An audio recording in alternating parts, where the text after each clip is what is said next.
de cómo retomar el camino institucional, por ejemplo, de cómo hallar la senda para que la polarización no nos trunque el sueño y el deseo de poder, por lo menos, lograr que uno diga, bueno, dentro de 5, 10, 15 años vamos a tener un país muy diferente.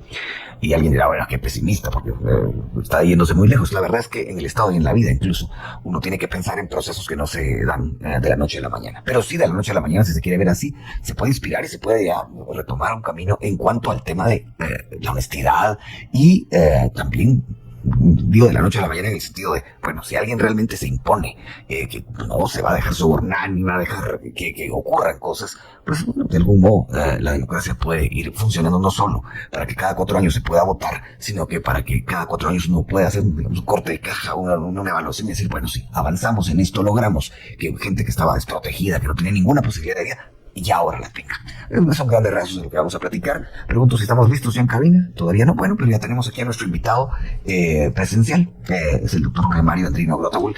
Es abogado, notario, consultor internacional y catedrático universitario. Bienvenido, doctor. Buenos días.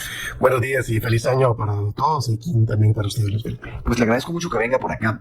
Ahora no hay tanto tráfico. Estamos bien, por lo menos por hoy. Por lunes, el lunes ya veremos qué pasa. Sí, es cierto. Ya que hablamos de eso, por lo menos por hoy sabemos que habrá transición el 14 de enero. Ya hay rumores que dicen que van a intentar esto, que van a intentar lo otro. Y aquí viene la primera pregunta. Para realmente darle una nueva cara al país, que repito, creo que coincidimos en que no se puede hacer de la noche a la mañana, ha habido un proceso sumamente accidentado. ¿Usted cree que esto pueda favorecer a la hora de que las nuevas autoridades tomen posesión y empiecen a generar los cambios? ¿O es que ya les está creando zancadillas por adelantado? ¿Cómo lo ve? Bueno, me parece que todo en la vida tiene que verse como siempre un elemento optimista y sobre todo en situaciones como las de Guatemala. Yo vería un vaso medio lleno en ese sentido. Tenemos confianza de que el sistema democrático se va a mantener fuerte durante estos siguientes años y que el 14 de enero no va a haber ningún inconveniente para ello. Y en ese sentido, el hecho de que las personas tengan noción de haber tenido inconvenientes, no solo el gobierno que asumirá, sino también alcaldes y diputados en una renovación bastante fuerte en el Congreso de la República, creo que eso le da perspectiva de una necesidad de cambio al país. Hay una buena cantidad de alcaldes también que están ya con la noción de unificarse para ciertos procesos y tratar de generar cambios a nivel de desarrollo. Por supuesto que esa es toda la expectativa de cualquier inicio de gobierno municipal o a nivel nacional. Pero yo pensaría que la estrategia del gobierno actual debiera ser utilizar eso como un valor agregado para sumar no solo a la población que necesita o busca esos cambios, sino también para hacer alianzas estratégicas con diversos actores de la sociedad y trazar esa ruta de la que se hablaba de por lo menos unos 15, 20 años y empezar desde ahora con un mecanismo claro, transparente y efectivo. Yo voy más por el lado positivo. Bueno, si no se da el primer paso, pues nunca se avanza, uno se queda en el mismo sitio. La pregunta, doctora, ahora es esta. ¿Usted considera que este momento que vive el país es un momento en el que la gente está demasiado, con una gran expectativa, pero que eso, a la hora de conjugar verbos, si se hace al mismo tiempo con la impaciencia? ¿Cree usted que tienen un determinado lapso las nuevas autoridades como para realmente mostrar lo que traen? Y si hay ese lapso, ¿cuánto cree usted que les va a durar eso? Bueno, la conocida luna de miel, que creo que con esta transición tan larga ya no existe. Sí, pero sin embargo creo que sí hay una expectativa en temas de tiempo, sobre todo yo permitiría decir los primeros 6 meses de funcionamiento. ¿Por qué? Porque el partido de gobierno y los alcaldes y todos los que están en una renovación están hablando de procesos de cambio inmediato. Y esto sabemos de que si se prolongan o que si se planifican, pues la expectativa no es visible o tangible. Entonces el gobierno entrante necesita obligadamente en ese periodo, yo diría de esos 180 días, de tomar alguna serie de decisiones que vayan a marcar el paso efectivo de cómo un gobierno puede llegar a generar esos cambios a largo plazo. Algo de lo que se dice muchísimo es que los gobiernos llegan no preparados y que llegan con personas que en algún momento tienen que aprender sobre el proceso de administración pública. Esa fue una de las razones por las que la CAME en su oportunidad dijo que necesitaba una transición más larga para poder alcanzar ese resultado. Yo creo que el presidente Arévalo, a pesar el presidente electo Arevalo, a pesar de todos esos inconvenientes, ha tenido el tiempo para crear un equipo que dé respuesta muy temprana, muy rápida, en lo que sea posible, obviamente, ¿verdad? Porque hay cambios que son un poco más, digamos, estructurados o más sistémicos, que eso por lo menos buscaría uno encontrar propuestas, buscaría uno generar espacios, que hayan generado espacios, y eso es precisamente lo que la gente está buscando. No queremos un gobierno nuevamente de transición, como se le llama, queremos cambios tangibles, y esto creo que el periodo como mínimo debería ser a 6 meses. Bueno, tanto que preguntarle. Recuerdo un artículo de Pablo Rodas Martínez que decía que en todo caso el doctor Bernardo Arévalo a lo máximo que puede llegar era hacer un gobierno de transición. Usted dice que no quiere, que según usted no queremos eso los guatemaltecos, pero realmente puede ser más que eso, el doctor Arévalo, en el mejor de los casos. Yo creo que sí, y creo que la expectativa, inclusive al escucharlo a él durante sus discursos de campaña y al leer su plan y al escucharlo ahora en una toma de posesión, habla de cambios sustanciales que quizá no vayan a ser eventualmente terminados o de alguna forma completados, pero sí habla de mecanismos de transición efectiva en que inicien las formas nuevas de hacer política, de hacer gobierno. Y creo que si hablamos de un proceso de transición, venimos hablando de múltiples gobiernos de transición. ¿Cuándo es que vamos a enfrentar de verdad un mecanismo que vaya de la mano con lo que la población necesita? No vamos a aspirar a que haya un 180 grados de cambio, pero sí vamos a aspirar de que se sienten las bases. Y eso es lo que necesitamos en un pacto efectivo de gobernabilidad con diferentes fuerzas políticas, con diferentes grupos, que se sienten esas bases y que se ejecute a la brevedad posible aquellos cambios que sí pueden hacer incidencia. Yo creo que sí es posible hacerlo si existe la voluntad y la habilidad política para agarrar esos consensos. Doctor, si me permite, le vamos a dar la bienvenida a nuestro otro invitado que él va a participar por la vía telefónica. Es el licenciado Edgar Ortiz, abogado e investigador del área jurídica de la Fundación Libertad y Desarrollo. También es catedrático universitario. Licenciado Ortiz, gracias por estar acá. Buenos días. Muy buenos días, Felipe, y también un saludo a Jorge Mario. Bueno, sí, por cierto se me pasó a hacerles un 24 a los dos, en este caso ya que están juntos se los digo. Licenciado Ortiz, siguiendo con la tónica de la charla que se sostiene con el doctor Andrino, me gustaría preguntarle algo muy directo. Si alguien llegara a usted a preguntarle, si usted fuera presidente, ¿cómo manejaría las expectativas que se tienen de usted? ¿Qué contestaría? Bueno, qué pregunta más difícil, por suerte no soy el presidente. Yo creo que en estos momentos hay un tema, y es que el 2023 fue una elección claramente que yo la resumí siempre como un referéndum contra el sistema, un referéndum contra la política, el establishment político, por decirlo de alguna manera. Entonces, está muy claro que ese rechazo, ese hartazgo con el sistema, con los partidos que han hecho gobierno en coalición durante los últimos años, fue lo que perdió en las urnas. Entonces, el gobierno entrante llega con un mandato de cambio, pero al mismo tiempo no llega con una bancada tan robusta al Congreso. Entonces, de alguna manera enfrenta una paradoja, ¿no? La sed de cambio, pero no un cambio que se reflejó de la misma forma en la conformación del Congreso. De manera que entonces... ¿Cómo se entiende eso? Perdón, licenciado, que lo interrumpa. Fíjese que, y aquí usted lo menciona, creo que no me quedo con las ganas de la repregunta. La gente votó, usted hizo un referéndum contra lo que estaba ocurriendo, contra esta corrupción que se percibía por todas partes, pero no fue así el Congreso. ¿Cómo entendemos eso? Bueno, yo creo que hay dos explicaciones relativamente claras al respecto. Yo creo que una explicación se traduce a lo territorial. Yo creo que hay un voto territorial que explica que algunas otras expresiones políticas tradicionales logren algún nivel en el Congreso. Entonces, cacicazgos locales, liderazgos territoriales que lograron un buen resultado electoral por su fuerza, digamos, en algunos territorios. Esa es una parte de la explicación. En territorios donde, digamos, el voto clientelar es más común. Mientras que en las zonas urbanas es menos frecuente el voto por redes clientelares. Y la segunda explicación, Luis Felipe, tiene que ver con los incentivos electorales. Siempre que me preguntan por qué en Guatemala no hay partidos políticos, yo siempre respondo, veamos los incentivos y los incentivos van a explicar los resultados. Entonces, por nuestra fórmula de elección de diputados, no hay umbrales mínimos para ser diputado.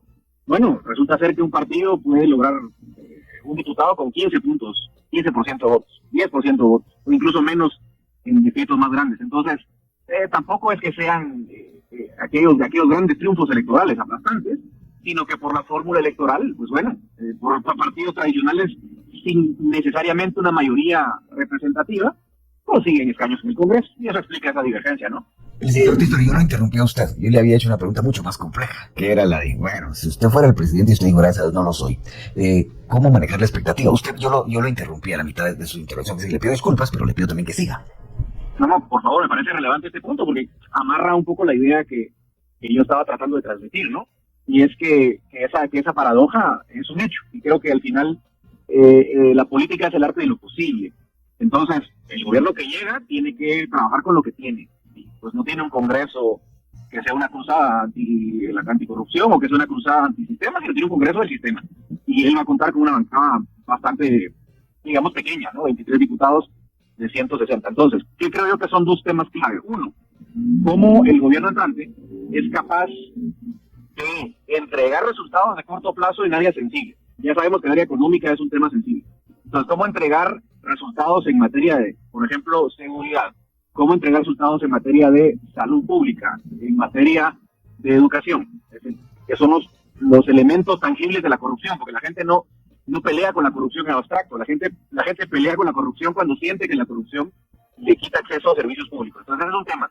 Y el segundo tema que me parece todavía más difícil y paradójico, es precisamente cómo entrar a negociar con ese estamento político, cómo entrar a negociar con ese estamento político para lograr gobernar, porque al no tener mayoría en el Congreso y tener que negociar con estas expresiones tradicionales, eso exige una tarea y una capacidad negociadora muy grande. Creo que al gobierno entrante le va a tocar hablar con esas expresiones políticas, y digo que es paradójico porque la gente los eligió por no ser parte del establishment, pero ahora que están sentados en la silla presidencial, les toca asumir otro rol muy distinto y bastante complejo para las circunstancias. Pero ojo, yo creo que en momentos de inflexión, como los que vive Guatemala, la experiencia nos demuestra que si no hay grandes acuerdos transversales, acuerdos sociales, no solo políticos, es muy difícil salir del atolladero en el que estamos. Entonces va a requerir también mucha madurez de todas las partes involucradas, creo yo. Bueno, partiendo de eso, de esta frase que usted acaba de mencionar, licenciado Ortiz, la política es el arte de lo posible. El próximo gobierno tiene que sentarse a negociar con algunos actores, digamos, tradicionales. Ahí lo dejo. Doctor Andrino, si es el arte de lo posible, pero lo posible a veces no alcanza. Que en este sentido, de tenerse que sentar a negociar, ¿cómo van a hacer posible eso sin que esto los manche? Sí, es complejo, ¿no? O que parezca que los manche. Ni siquiera que los manche. Con un buen sistema de comunicación, aprovecho para saludar también a Edgar en este año. Me parece que lo que tenemos que entender es que siempre tienen que haber procesos que limiten eventualmente algún tipo de inconveniente o que se tengan con negociaciones espurias.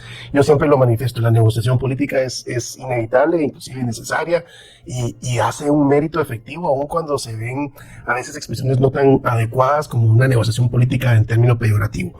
Sin embargo, yo pensaría que y voy a hacerme una reflexión hacia atrás. Si recordamos cuando asumió el presidente Morales, luego de aquellas manifestaciones de combate a la corrupción en contra de Otto Pérez Molina y Roxana Valdetti, y había una expectativa también muy grande, y la población se volteó justamente a dar una respuesta a alguien contra ese sistema. Si estuvieron equivocados o no, eso la historia lo va a juzgar.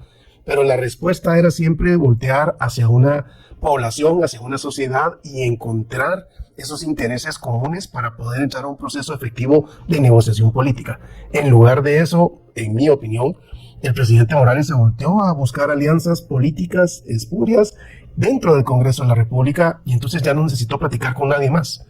Y eso le demeritó, obviamente, que estuviera en una posición efectiva de dar un resultado que la gente esperaba. Y por eso quedó, en mi opinión, muy mal, como un presidente que no cumplió con esa expectativa de cambio que se buscaba. Yo creo que sí es necesaria la negociación política, pero con límites. Y por supuesto, hay gente que no está bien intencionada y que eso no le permitiría a un presidente o a un gobierno nuevo entrar a una negociación, porque se vería muy mal.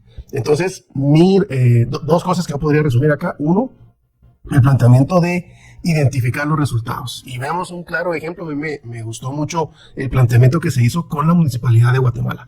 Ahí hay una notoria diferencia ideológica entre dos partidos políticos y, sin embargo, logran alcanzar un acuerdo que va a beneficiar a todos. Ese es un resultado tangible, común. Quizás no van a lograr construirlo en los 4 años de gobierno entre los dos. Habla del metro. Hablo del metro, por supuesto, gracias, sí. Pero me hace ver de que hay una negociación técnica con un interés de beneficio para la población. Y si esa negociación política se traduce de forma efectiva al Congreso de la República con elementos muy tangibles, muy viables, como los que mencionaba Edgar, pero con algunos aspectos que quizá no con una fuerza legislativa importante, pero que sí con temas que pueden ponerse sobre la mesa y que sean de interés para todos, creo que eso naturalmente debiera traer un flujo positivo o de inercia positiva para que el gobierno tenga esa credibilidad de sentarse a negociar los votos, porque eventualmente lo que vemos nosotros es una serie de votaciones para ciertos elementos, pero no sabemos qué pasó atrás. Y entonces esa negociación es la que debería ser muy transparente, muy abierta y con esos intereses definidos de beneficio a la población. El cambio de ciertas normas, como se ha dicho, el tema de servicio civil, el tema de adquisiciones del Estado, el tema de inclusive normas que combatan efectivamente la corrupción. Este tipo de aspectos son comunes denominadores para una población y debieran ser comunes denominadores para los grupos de incidencia y los grupos políticos reflejados en el Congreso. Quien no se sume a esas iniciativas va a quedar desmarcado y va a quedar visible en el sentido de lo que no podrían lograr. Así es que yo creo que eso sí es posible hacerlo. Antes de la pausa, otra de esas preguntas que son un tanto complicadas de responder, no sé si a lo mejor no, solo estoy especulando, el licenciado Ortiz. A la hora de hacer estos planteamientos de por qué hay tanta resistencia a que llegue al poder Bernardo Arévalo, creo que no hace falta explicarla. Ha habido muy obvias manifestaciones de gente que dice que no, y no, y no. ¿Usted cree que esto se da por diferencia ideológica real? ¿Miedo a que gobierne alguien diferente? ¿Se da por miedo a que el péndulo de la justicia regrese? Lo cual, hago el paréntesis, pues es evidente que él va a ir al Ejecutivo, no a las áreas judiciales del Estado.